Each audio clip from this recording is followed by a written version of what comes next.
అరే చెప్పరా, నా చెల్లి ఎక్కడా? అది కాదు బావా. దుర్మార్గుడా, నువ్వు నీచుడవని తెలిసినా మారావని నమ్మి నా కుటుంబంలో కలుపుకున్నందుకు నువ్వు చేసిన పనిదా? అరే నీలాంటి వాణ్ణి నా ఇంటి గేటు బయట ఉంచాల్సిందిరా. లోపలికి రానిచ్చి తప్పు చేశాను. చెప్పు, నా చెల్లిని ఏం చేశావు? చెప్పరా. మేము నీకేం అన్యాయం చేసావురా? నిన్ను మేమంతా క్షమించినందుకు నువ్వు మాకిచ్చే ప్రతిఫలం ఇదా? అది కాదు అత్తయ్య. చెప్పరా, చెప్పు. నా కూతురు ఏం చేసావు? నిన్ను కాదని మరొకరిని చేసుకుంటుందని కోపంతో ద్వేషంతో దాన్ని చంపేశావా? ప్లీజ్ అత్తయ్య, నేను చెప్పేది వినండి అత్తయ్య. ఏంట్రా నువ్వు చెప్పేది? వీడిని ఇలా అడిగితే చెప్పడమ్మా? చెప్పరా, చెప్పు చెప్పు చెప్పరా, చెప్పు.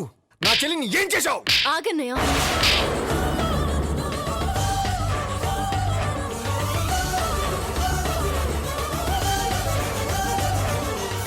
అమ్మా అపర్ణ, ఎక్కడికి వెళ్ళావమ్మా? ఎక్కడికి వెళ్ళావమ్మా?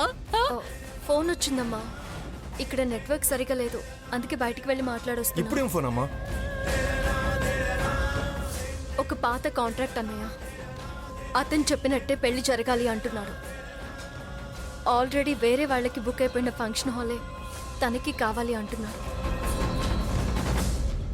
అది జరిగే పని కాదు, కొత్త ఫంక్షన్ హాల్ చూసుకుందామని చెప్పొచ్చాను. ఒరేయ్, ఆ ఆఫీస్ పనులేవో నువ్వు చూసుకోవచ్చు కదా. అన్నీ అప్పటికే అప్పగిస్తే ఎలా? అమ్మా, ముహూర్తానికి టైం అవుతోంది, తొందరగా తీసుకొచ్చి కూర్చోబెట్టండి. రామ్మా. ఆర్య నువ్వు కూర్చో. సాగరం ఇదిగా. పద. పర్లేదు బావా, నేను అక్కడ కూర్చుంటాను.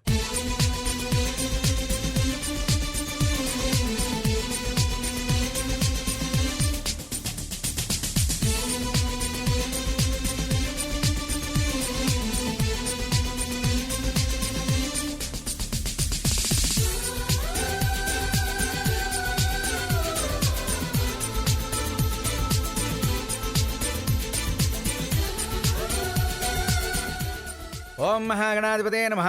ఓం గణానాం త్వా గణపతిగుం హామహే కవిం కవీనాముపమశ్రవస్తమం.